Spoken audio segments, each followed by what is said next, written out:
Welcome back to another episode of Anxiety Chats. Today we are joined by Georgia-Leah, a young youth activist with Young Minds who has experience also with different anxiety disorders.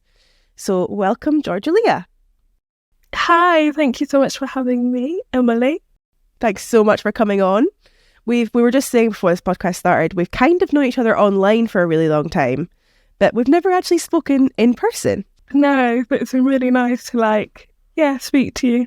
It is. And I also love that you have like a stress kind of ball with you. I often have things like that just like really help just to have something to do with your hands. It makes me feel so much better, yeah. Good. That one's a fun one too. I feel like that's the kind of one that you get like a gift shop or something. Yes, it's from the works and I just love looking at it as well. I'm just showing it to everyone. I'm like, it's amazing. I think it was maybe £3.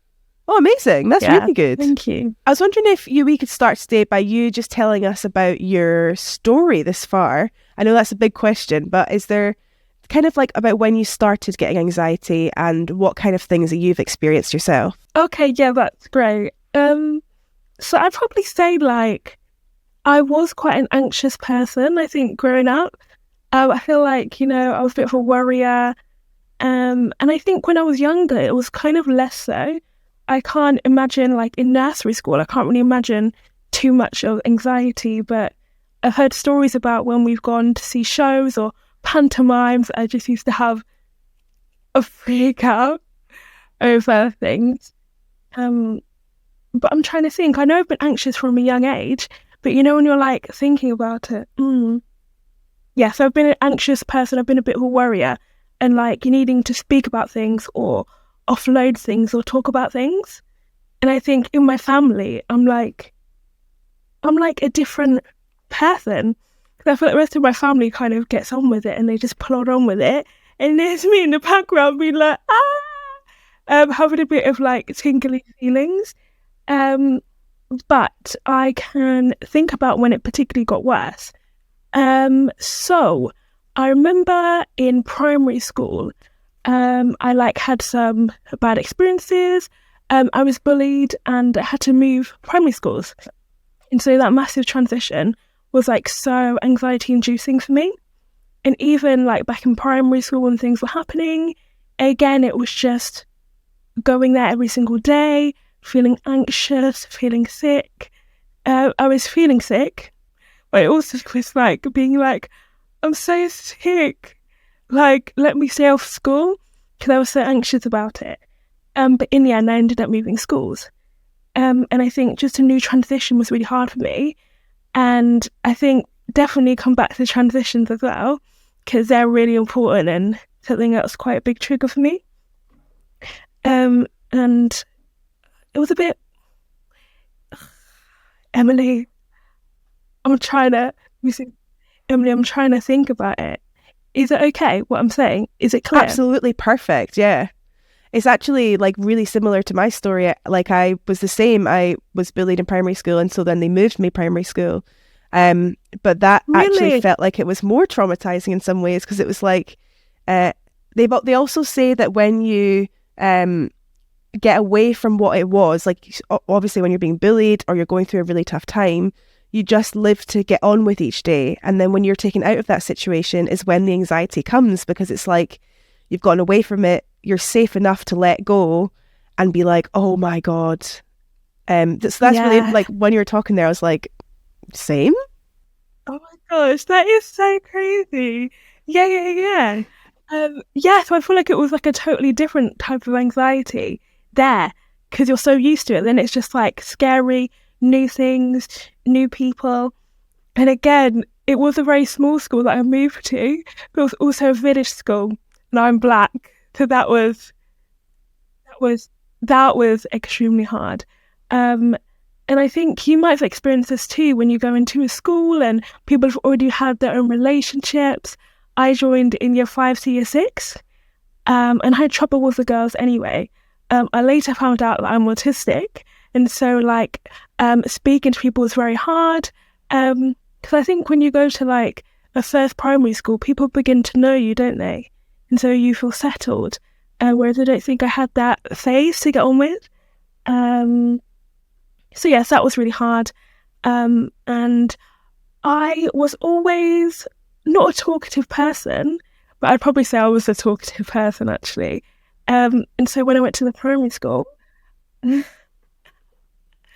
like I couldn't speak in lessons. Like people used to ask me questions, and I wouldn't be able to speak. So that was a massive thing, even in class. So English was my strong point, but if anybody asked me a question, I just wasn't able to properly communicate. Yeah, that was hard. That sounds really hard. It really does, and especially when you're young and you're kind of not able to speak up for yourself. You're learning loads of new things. You're surrounded by people that you don't really know, and they all know each other. It's just like, it's kind of so understandable that you'd feel that way. But it kind of developed still into adulthood. Am I right that your anxiety kind of stuck around? Yes, definitely. And it was hard because I think I was trying to communicate and speak to people, but in the school they weren't supportive. So I remember speaking to my year 5 teacher and being like, I'm really scared, the girls are mean to me, I don't know what to do. And he was like, well, don't speak to me about it. And I was like, okay, cool. And so I spoke to the head teacher about it, and she was like, oh, because it's quite a village school, it's like a small school, so people knew each other. And the head teacher was like, you're black, so of course you're going to get bullied. And so from that, I feel like that was an internalization, like for a authority figure to tell me that. And I kind of thought, am I safe? I'm not safe in the schooling environment. So yes, I think it continued throughout my life. It's funny how these initial experiences can like colour your whole view on the world, isn't it? 100%. And it's also so brave. Like, I want to say to that like little Georgia that like going to the teacher and then going to the head teacher, that's so unbelievably brave, and was like, must have been really tricky. And to be met with that is like, well, okay, these people aren't safe people, so I don't really feel completely safe, and that as a child you're told, always tell the teacher, always tell the adult that's there, they're the person that can help, and that's not always the way that people experience it. And yeah, it's so hard. I hate the thought of little ones going through that now. Hopefully it is better. Thank you, Emily. When you say that, I just feel so validated. I'm like, thank you so much. But also something that really helped me throughout was like the creative arts. I'm so into creative arts. So I was able to speak and communicate with people that I was really close with. And I think those bonds that continue throughout my childhood were like integral to my well-being, and being able to do something creative like acting and theatre. Without that, I don't know what I would do. I'd be a totally different person if I even existed. So yeah, that was perfect. Yes. It's interesting. A lot of people that are in that like creative arts world, like theatre and stuff like that, a lot of the time, I was never in that, but like a lot of the time it seems like it's kids and young people that don't often feel maybe completely seen and heard in other parts of their life. And to do that kind of performing seems like somebody with anxiety's worst nightmare, to be on stage or to be singing in front of people. But actually it sounds like it's where you felt most comfortable. It so was. And I also think the structure that things might be getting tough, but I know that I can go here and be accepted, and I never thought about not being seen or heard, but I definitely was. I think it definitely played a part. And I remember my teacher, when I was going through things, we used to have a circle every time, and she was like, tell me one good thing about your week and tell me one bad thing about your week that didn't go well. And I feel like just to hear everybody's and be in a circle and have a community, when I didn't often have the space to speak on my feelings, particularly within my family, because we plod on. So that was really nice to have a sharing of that. That is lovely. Next in my anxiety journey. Yeah, it was so lovely. I think a lot of people feel like that in families where they feel like the most sensitive one, or they feel like the one that needs to talk about things the most, and it can feel like that feels really hard. I often feel the same way in my family, that everyone else can just get on with it, so that's what I'm meant to do. But it's such a beautiful thing being a sensitive person. It's really, I think that's what I've been learning recently, is being sensitive means that you can relate to others. You're like are like one of those people that's a beam of light, Georgia. Like, just getting on this podcast, like, you're the kind of person that just would light up a room, and it's because you're sensitive. It's because you are somebody that feels things deeply, which feels like a real burden sometimes, but it's also a really great thing sometimes too. Oh, Emily, it's so funny that we've had such similar experiences. Thank you for sharing also. Sensitivity is something that I'm still kind of grappling with, but I agree, it definitely has some good points in terms of like empathizing with people, and I feel happy that people can always speak to me, and I feel really privileged that people just share. And I think you probably feel the same thing, Emily, having this podcast. Yeah, absolutely. And you also mentioned that you were diagnosed with autism, and that's something that other girls have also said. How old were you when you were diagnosed with that? Yeah. That's really interesting. I think, women and girls, we are literally like tossed to the side. Like, nobody, I think, to be fair, there was a lot of science. And like, for example, when I was 16, I had some therapy for OCD and social anxiety. And I'm like, I was socially anxious, but probably because I didn't know the unwritten rules of the communication. And so you can't see beauty in me out of not knowing the unwritten rules. But yeah, so that was really interesting.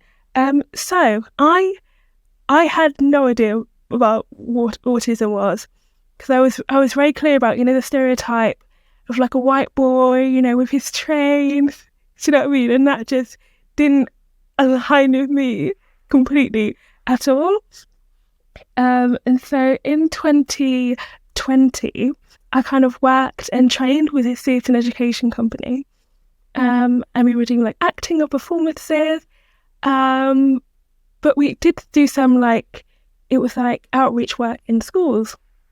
And I remember my teacher kind of like came up to me. She was like the artistic director of the company. And she was like, "Hi, Georgia, I really think you'd be really good in our program Generation Girls as like a peer practitioner going into SEND schools and like doing some work." And I was like, "Me?" And she was telling me all about the school. And I think I remember telling her, "I'm not qualified." I told her like, "I'm not qualified. Like, thank you so much, but I'm not qualified." And she was like, "Just go. You'll be absolutely fine." And so Generation Girls is like a PSHE group and like education around like sex education, menstrual hygiene, body confidence, mental health. So it's like amazing. And it's in SEND schools. So SEND schools. And like our target, how do I say it? Like the group we're engaged in. Were autistic girls and girls with learning disabilities. And I remember also feeling like a little bit out of my depth to be like, I really want to support these girls as much as I can, but my knowledge of this is little to none. But yeah, when I went to the SEND school, I literally walked in and I was like, "Hey," like seeing like girls that I could totally see myself in. And it was brilliant, and I had so much to learn. We all learned so much. It's quite funny because my sex education is appalling because I learned stuff as well. But I learned from the girls, and I feel happy that we were able to make a safe space for people to talk about things, which I think is really important. But yeah, so we had a lot of sessions. Maybe I did it for over a good few months. And the facilitator, Rosie, used to always take me in her car. And one day we were alone, and she was like, "Do you think you have autism?" And I was like, "Me?" kind of like, oh no, like autism, me. I was almost insulted. I was almost insulted that she used that word. And I started to look it up and just totally see myself in it. And like autism presents so differently in women and girls. And we're like so much less likely to be diagnosed. I think the majority of women are diagnosed after the age of 18, so it's wild. And so I was reading all of this and I totally saw myself in everything. And I remember at the beginning of my course, we were supposed to make a story or make a piece of theatre that reflected ourselves. And I did something based on sensory overload. So it was like I played music and was in people's ears and did lighting and things. And so after that, I was kind of like, I spoke to the artistic director because they all have like experience with autism in theatre, and so I spoke to a lot of people, which was perfect. And then I decided to go to the doctors, and I went to the doctors, and they put me on a list, and I think the list was about 3 years long. And for me, this is a 1-year course, and it was clear that I wasn't going to stay. But so I was on the mental health teams for like various other mental health issues. And I had an assessment. And during this, the lady like mentioned being autistic quite a lot of times. And so that was really interesting. So it was interesting for me to have this massive, it was like a 6-page report, to have this massive list, because it was an unofficial sort of shining a light. But to have this word autism like threaded in like every section of the report was like very validating to see that like this medical professional kind of like understands. And she was a specialist with mental health in autistic women. And I was like, how funny that I literally got you to write the report. But because it was a 1-year course, the lady said, look, I've got you this report. So, please take it to the mental health services whenever you go to get your diagnosis. And so I moved to Sidcup, where I was studying. And getting mental health support is like, it's like a full-time job, is it not?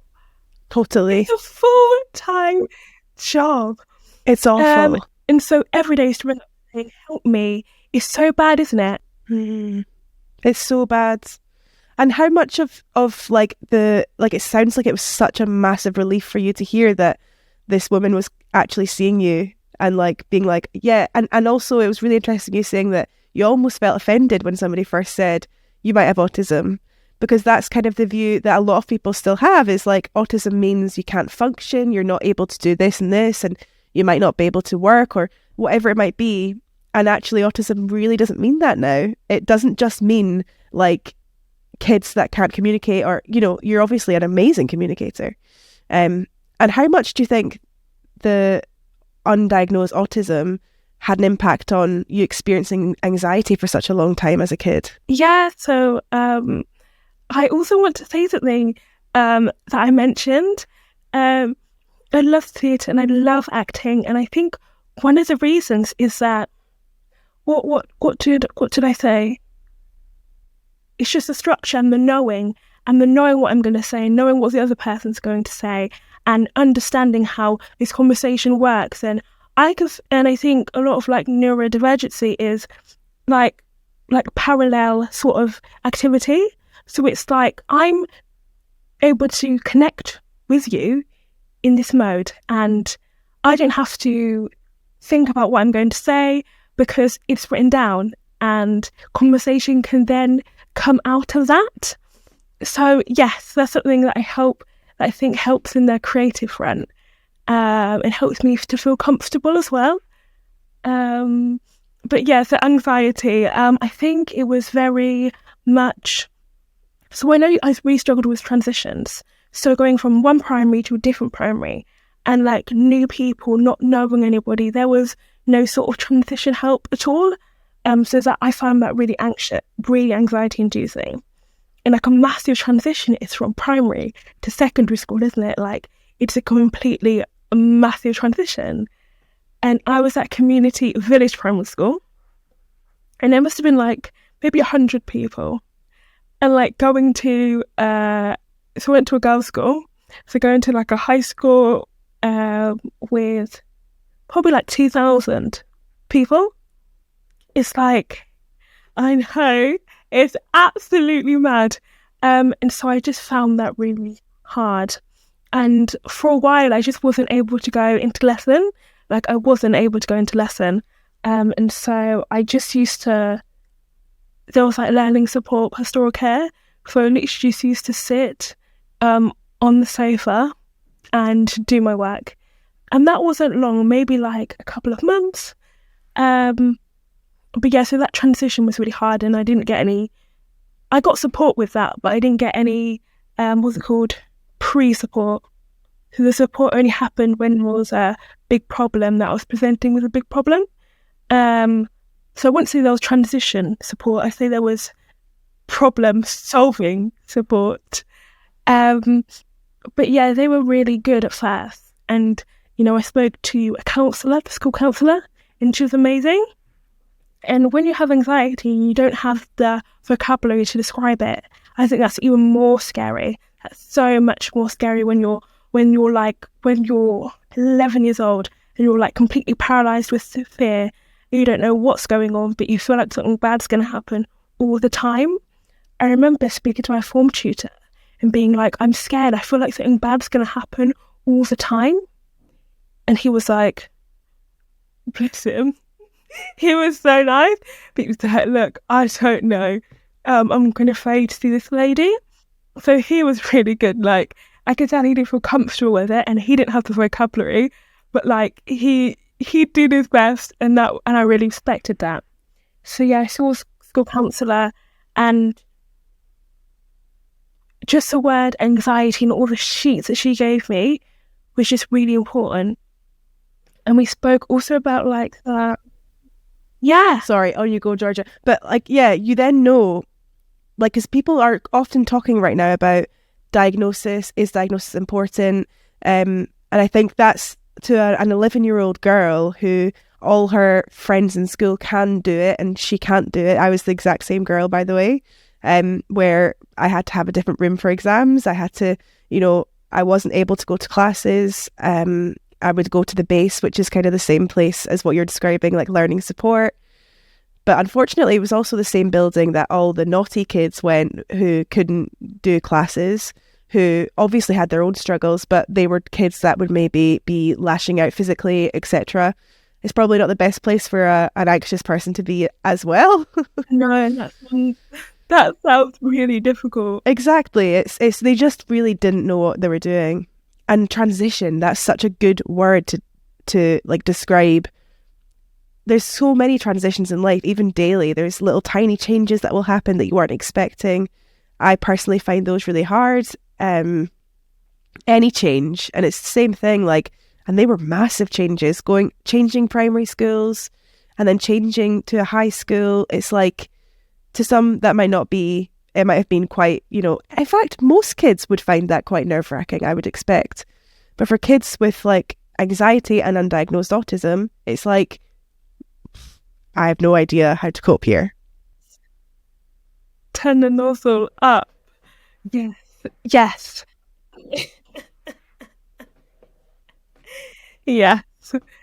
Exactly that. So yeah, that was but yeah, in the end, like my sort of journey, like I think having been given the vocabulary to it, my anxiety was dialed down like quite a bit. And so I was able to kind of like interact and engage with people. And I did that a lot through clubs. So I went to music school. And so like the choirs and things were a massive thing. I really enjoy singing. So I went to choirs, and from them I made my friends. And once this anxiety kind of like was in the background, looking back, my social skills were below par. Because what I used to do, so we used to queue in lunch lines, but queuing in the lunch line, I don't know why, does lines make you feel really anxious? Like, lines make me feel really anxious. So I remember queuing in the lunch line and like panicking and wanting like my friend to come with me. I was like, are you going to get lunch? Like, waiting for somebody to get lunch. Like, are you going to get lunch? Because I'm going to get lunch. Do you want to accompany me in the lunch line? But yes, I remember a specific time and I saw a girl and I was like, oh, hi, can I be your friend? And she was like, yeah. And I was like, cool. It was a very direct style of communication that I had. But I applaud myself in being able to just say it. And so looking back, I have little bits of that where I'm like, yeah, little bits of that when I'm like, And I still struggle to know how to make friends. But a lot of the time I do just say that. If I'm unsure about whether something's working or not, often I just say, can I be your friend? Mm-hmm. And also on this call, you were saying, is this okay what I'm saying? And I think that's the best way to go about anything, is to ask directly, then you will hear the answer. I often say to my friends, if you're ever worried or anxious about like friendships, just message me, ask me outright. Are you annoyed at me? Is there something I've done wrong? Or whatever it is, it's just the best way to ask outright, I think. And now we're all adults, it's easier because you know that people aren't going to be like, oh, she asked me to be her friend. People are going to be like, yeah, I love friends. Yeah, exactly. You'll just be like, okay, cool. And I think that's really important. I think especially like you being able just to say to your friends, that's so, so, so important instead of just like sitting on it and feeling like, because you sit on it, but like it's a massive lump and you feel bad because you feel it like right here in your stomach. So it's so good to be able to do that. And I think I might have to say that to my friends as well. Just to make it like a written rule. And my dad's phone is going off in the background. That's totally fine. We can't hear it. And also, I think that's all we have today. I was wondering if you could the last thing I was going to ask you is, obviously you've talked about musical theatre, but is there anything else that helps you with your anxiety day to day? Yeah, so anxiety, I think it's just really communicating with people around me. And like people that know me and just saying, I think for me, saying I'm autistic is like a big thing. It's like a title. And people are like, oh, okay, let me be mindful. And people don't normally know what it is, which is absolutely fine. But people are like, okay, I'm going to be mindful. Okay, I'll keep that in mind. And I think these are amazing. They're like amazing. They're so good. And I'm just trying to think. Speaking to people that get it, I think still in my family, like people don't really get it. That is really hard, actually, when the people that you're around, family, etc., don't always understand and can maybe be a little bit. It's not even mean because they're not meaning it to be mean at all, but it sometimes can be a little bit hurtful when people don't understand when it's who you are, and who you are shouldn't be controversial or hard to understand or any of those things. We're all just trying, Yes, we are. Tea and theatre and being creative. So yeah, those are things that really, really help me. Thank you so much, Georgia-Leah. This has been the nicest chat. You're the loveliest girl. And I really appreciate you sharing all of that with us. There'll be definitely people that are listening that can really relate and understand. Emily, thank you so, so much for today. It's been so lovely. It's been so lovely. And I hope to chat soon. I think we should chat. Me too. Yeah, we should chat. Honestly great. You've done really well, and podcasts aren't easy. So I appreciate everyone that comes on. And for anyone listening, if you feel similar to Georgia or you want to share your story, I would absolutely love to talk to you on the podcast. I just love chatting to loads of different women. And if not, maybe you could send your anonymous story to us and we can read it out. Either way, I would love that. Thank you so much, Georgia. Oh, thank you so, so much, Emily. And hopefully speak soon. Yeah, for sure. Goodbye, everybody.